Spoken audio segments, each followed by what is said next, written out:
प्यारे बच्चों, आप सभी का स्वागत है हमारे channel DLDP sir learn with fun में। आज के इस वीडियो में हम बात करेंगे राजस्थान माध्यमिक शिक्षा बोर्ड द्वारा जो कक्षा 10 की बोर्ड परीक्षा 2022 में जो आयोजित होने वाली है उसके जो इम्पोर्टेंट प्रश्न उत्तर है उसके बारे में बात करेंगे। हम बात करेंगे कक्षा 10वीं कक्षा का जो सामाजिक विज्ञान विषय है उसके जो महत्वपूर्ण प्रश्न जो परीक्षा में आ सकते हैं उन पर बात करेंगे। देखिए, इससे पहले हमने जो वीडियो अपलोड किया था उसमें अर्धवार्षिक के लगभग 100 से मतलब आप देखें 95 प्लस क्वेश्चन उस पेपर से मिले हैं। आप चाहे तो हमारा वो पिछला वीडियो देखकर पता लगा सकते हैं। अर्धवार्षिक का पूरा पेपर हमारे उन्हीं प्रश्नों से आया था। अब आज के इस वीडियो में हम बात करेंगे जो हमारा इतिहास विषय का पहला चैप्टर यूरोप में राष्ट्रवाद, उसके इम्पोर्टेंट प्रश्नों के बारे में हम बात करेंगे। देखिए, आपका मॉडल पेपर कक्षा 10 का जारी हो चुका है। उसमें 18 प्रश्न आपके वस्तुनिष्ठ वाले यानी एबेसेदे के 18 प्रश्न आने वाले हैं और अति लघुतरात्मक प्रश्न एक एक लाइन वाले 12 प्रश्न आने वाले हैं। यानी 30 प्रश्न यानी 30 नंबर के प्रश्न आपके एबेसेदे और एक एक लाइन वाले प्रश्न आने वाले हैं। हम रोजाना एक एक चैप्टर हम पढ़ते जाएंगे और पूरे सप्ताह यानी मैं 15 से 20 दिन में पूरा कोर्स कराने वाला हूं। तो आप वीडियो पूरा देखें और चैनल को सब्सक्राइब करना ना भूलें। और मैं उम्मीद करता हूं कि अगर आप चैनल को अच्छे ढंग से देखेंगे, वीडियो को अच्छे देखेंगे, तो वीडियो से सारे क्वेश्चन आपके बोर्ड में जो आने वाले हैं सारे इस वीडियो से मिलने वाले हैं। तो चलिए हम बात करते हैं, बिना किसी देरी के हम बात करेंगे इतिहास विषय का पहला चैप्टर है यूरोप में राष्ट्रवाद।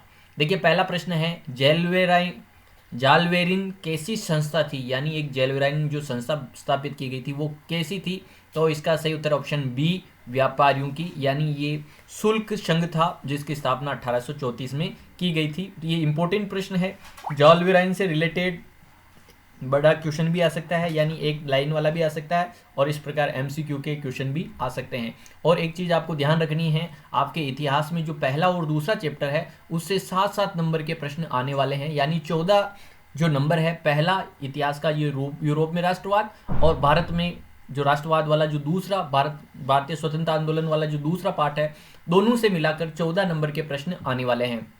तो पहला प्रश्न, जालवेराइन कैसी संस्था थी, तो इसका सही उत्तर है व्यापारियों की संस्था थी। अब बात करते हैं हम दूसरा प्रश्न, जालवेराइन से रिलेटेड ही। जालवेराइन नामक शुल्क संघ की स्थापना कब हुई थी। देखिए, ये जालवेराइन एक शुल्क संघ था, इसकी स्थापना हुई थी 1834 में इसकी स्थापना हुई थी। यानी जालवेराइन से रिलेटेड प्रश्न आने वाला है। तीसरा प्रश्न है, मेजिनी का संबंध किस संगठन से था। ऑप्शन ए लाल सेना, B Carbonari, option C Philike Hetairia और ऑप्शन डी डाइट। तो जो मेजिनी था उसका संबंध था कार्बोनरी नामक संस्था से मेजिनी का संबंध था। ये सारे जो प्रश्न, इनका PDF भी आपको मिल जाएगा। आप पहले प्रश्न देखिए, चार्टिस्ट आंदोलन कहाँ शुरू हुआ था। चार्टिस्ट कहते हैं विद्वानों को। ये जो विद्वानों का आंदोलन कहाँ हुआ था। Option A England, B Austria, option C Hungary, option D France. तो चार्टिस्ट जो आंदोलन है वो विद्वानों का आंदोलन था और ये हुआ था इंग्लैंड में हुआ था। अगला प्रश्न है, फ्रांस के किस शासक वंश की पुनः स्थापना वियना कांग्रेस के द्वारा की गई थी। यानी फ्रांस में जो क्रांति हुई थी उसके बाद वियना कांग्रेस हुई थी फ्रांस की क्रांति से पहले।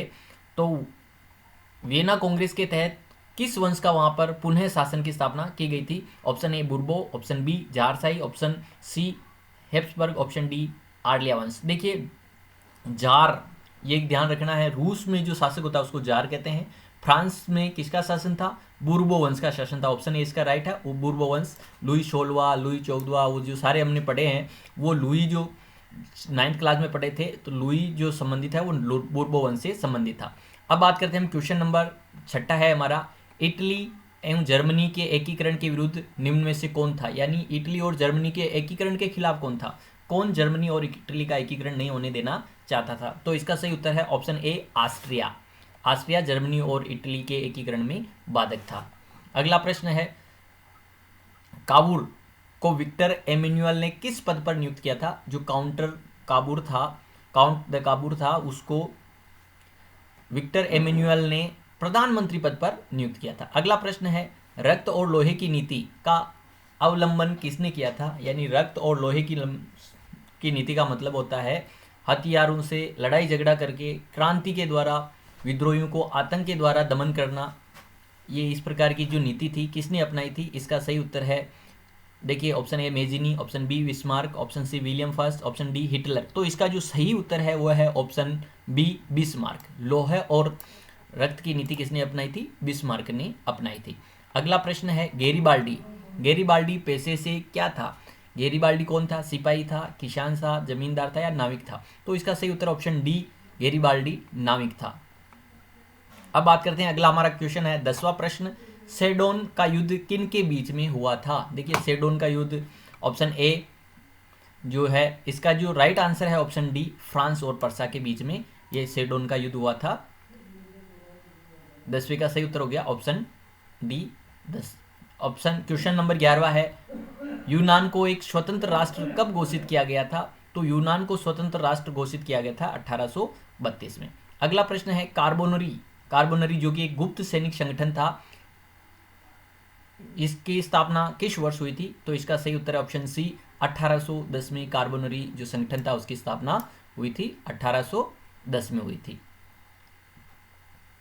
अब आगे और देखते हैं, 13वां प्रश्न है, जर्मन राइन राज्य का निर्माण किसने किया था? जो जर्मन राइन संघ था उसका निर्माण किया था नेपोलियन बोनापार्ट ने, जिसके तहत जर्मनी के जो छोटे छोटे राज्य थे वो मिलकर एक संघ बन गया था जिसको जर्मन राइन राज्य संघ के नाम से जाना जाता है, जिसकी स्थापना की थी नेपोलियन बोनापार्ट ने।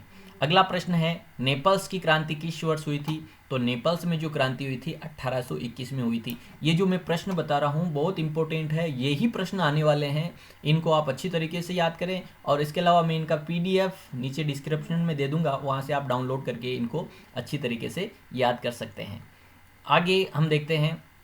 हाँ, उससे पहले मैं आप सभी से कहना चाहूँगा, अगर आप हमारे चैनल पर पहली बार आए हैं तो चैनल को सब्सक्राइब करना ना भूलें, ताकि और भी जो वीडियो आने वाले हैं वो तुरंत आपको मिलते रहें। अगला प्रश्न है 15वां प्रश्न है, सन 1870 में फ्रांस और पर्सा के बीच युद्ध कहाँ हुआ था?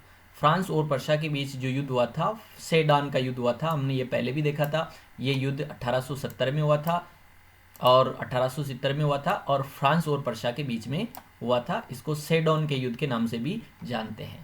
अगला प्रश्न है, एड्रियानोपुल की जो संधि है किन देशों के बीच में हुई थी? इसका सीधा उत्तर है ऑप्शन ए तुर्की और रूस के बीच एड्रियानोपोल की संधि हुई थी। किसके बीच में हुई थी एड्रियानोपोल की संधि? तुर्की और रूस के बीच हुई थी। अगला प्रश्न है, काउंट काबूर को विक्टर एमेनुअल ने किस पद पर नियुक्त किया था? यह प्रश्न पहले भी आ चुका है। इसका सही उत्तर है ऑप्शन ए प्रधानमंत्री। यानी जो काबूर था उसको विक्टर एमेनुअल ने किस पद पर नियुक्त किया था? प्रधानमंत्री पर। यह प्रश्न भी हमने पहले देख लिया था। अब देखते हैं कार्बोनरी जो संगठन था किस वर्ष स्थापित हुआ था? 1810 में हुआ था। ये प्रश्न बहुत इंपॉर्टेंट है और ये प्रश्न आने की पूरी संभावना, इसको अच्छी तरीके से याद करें। कार्बोनरी क्या था? एक गुप्त संगठन था जिसका मेजिनी सदस्य था, और इस कार्बोनरी जो संगठन है इसकी स्थापना हुई थी 1810 में। आइए अब हम बात करते हैं आज का हमारा लास्ट प्रश्न। ये प्रश्न भी पहले आ चुका है। जो चार्टिस्ट आंदोलन से संबंधित मैंने बताया था, ये ब्रिटेन में हुआ था और विद्वानों का आंदोलन था, इंग्लैंड में हुआ था। तो आज के इस वीडियो में बस इतना ही। और भी इम्पोर्टेंट प्रश्न देखिए, ये जो पूरा चैप्टर है 7 नंबर के प्रश्न इससे आने वाले हैं। अगर कुछ प्रश्न छूट गए हैं तो उन प्रश्नों को कल के वीडियो में वापस, जो इतिहास का जो दूसरा चैप्टर है उसके साथ साथ इसके बचे हुए प्रश्न भी हम कल के वीडियो में देखेंगे। और इसके साथ ही इसका इंग्लिश वर्जन भी, जो विद्यार्थी इंग्लिश मीडियम वाले हैं उनके लिए भी इंग्लिश से रिलेटेड ये PDF इसी फाइल में मिल जाएगा। तो आप नीचे डिस्क्रिप्शन में जाके वहाँ से डाउनलोड कर सकते हैं, जहाँ पर हिंदी और इंग्लिश दोनों मीडियम के विद्यार्थियों को ध्यान में रखकर ये PDF बनाया गया है, जहाँ से आप डाउनलोड कर सकते हैं। तो उम्मीद करता हूँ आपको वीडियो अच्छा लगा होगा। अगर वीडियो अच्छा लगा तो चैनल को लाइक, सब्सक्राइब और शेयर करना ना भूलें। वीडियो देखने के लिए आप सभी का धन्यवाद।